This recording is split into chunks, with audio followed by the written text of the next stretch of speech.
welcome to The World Today. I am Amarachi Ubani. Coming up on today's program, we bring you the latest on day 2 of President Buhari's visit to Washington, D.C. as he takes part in the Nuclear Security Summit.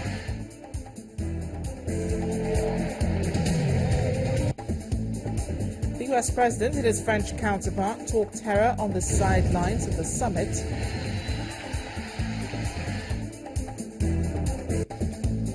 And later, Amnesty International accuses Turkey of forcefully returning Syrian migrants.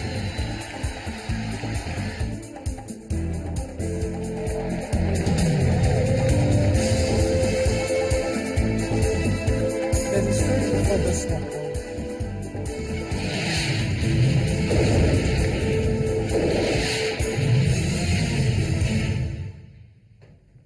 Welcome to the program. U.S. President Barack Obama formally opened the Nuclear Security Summit in the U.S. capital, Washington, D.C. today. The president emphasized U.S. efforts in imposing restrictions on nuclear activity so that weapons do not get into the hands of terror groups such as ISIS. He commended the efforts of countries like South Korea and the Netherlands that have been working on providing an agreement to help achieve this. President Obama said nations cannot stand alone in this fight, and there is need for countries to work together to prevent groups from using nuclear weapons to terrorize the rest of the world. Our nations have made some 260 specific commitments to improve nuclear security, and so far, 3/4 of these steps have been implemented. More than a dozen nations have removed all their highly enriched uranium and plutonium. Countries have removed or disposed of several tons of this deadly material. Nations have improved their nuclear security, including stronger regulations and more physical security of nuclear facilities, and more nations are cooperating to prevent nuclear smuggling. Leading up to this summit, nations have fulfilled additional commitments. Argentina, Switzerland, Uzbekistan all successfully eliminated all their highly enriched uranium from their countries. China recently opened its new Center for Promoting Nuclear Security and Training, and I'm pleased that the United States and China are cooperating on nuclear security. And Japan is working to complete the removal of more than half a ton of highly enriched uranium and plutonium, which is the largest project in history to remove nuclear material from a country. I'm also pleased to announce that in recent days, after many years of work, 102 nations have now ratified a key treaty, the Convention on the Physical Protection of Nuclear Material. As a result, we expect that the treaty will enter into force in the coming weeks, giving us more tools that we need to work together in the event of theft of nuclear material or an attack on a nuclear facility. Several of the nations here made the extra effort in recent weeks to complete this process in time for this summit, and I want to thank you very much for helping us get over the line. Once again, I'm making it clear that the United States will continue to do our part.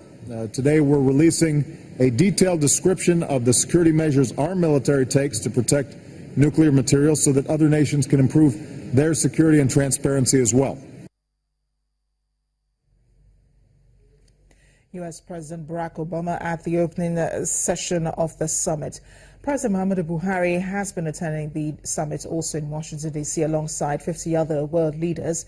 A meeting is focused on curbing the intentions of countries such as North Korea from developing nuclear energy any further so they do not become a threat to human existence. During plenary sessions, President Buhari would be playing up Nigeria's intention to continue to sustain its commitment to the non-proliferation of nuclear weapons.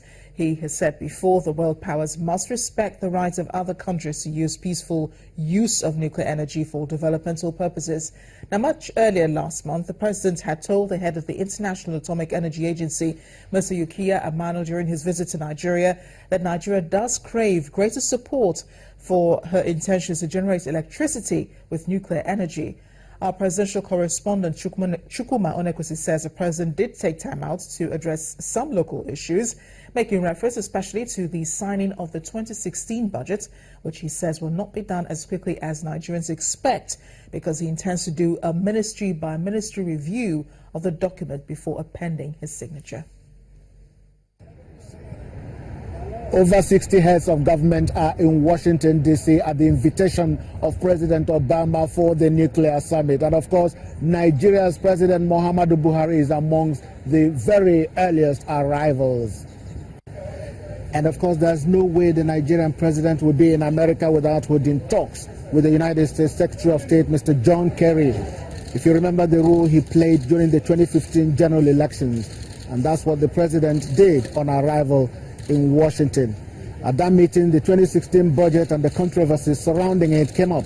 Of course, back home, many Nigerians would have thought that the president could have assented to the budget before coming for the nuclear summit in America. But he has now revealed that in view of the controversial alteration and padding of the budget proposals, he needs to review the appropriation bill to be certain that its contents tallied with the authentic budget proposal presented to the National Assembly.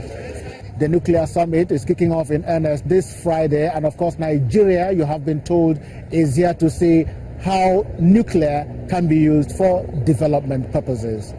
In Washington, D.C., Chukwuma Onwekusi, Channels Television News.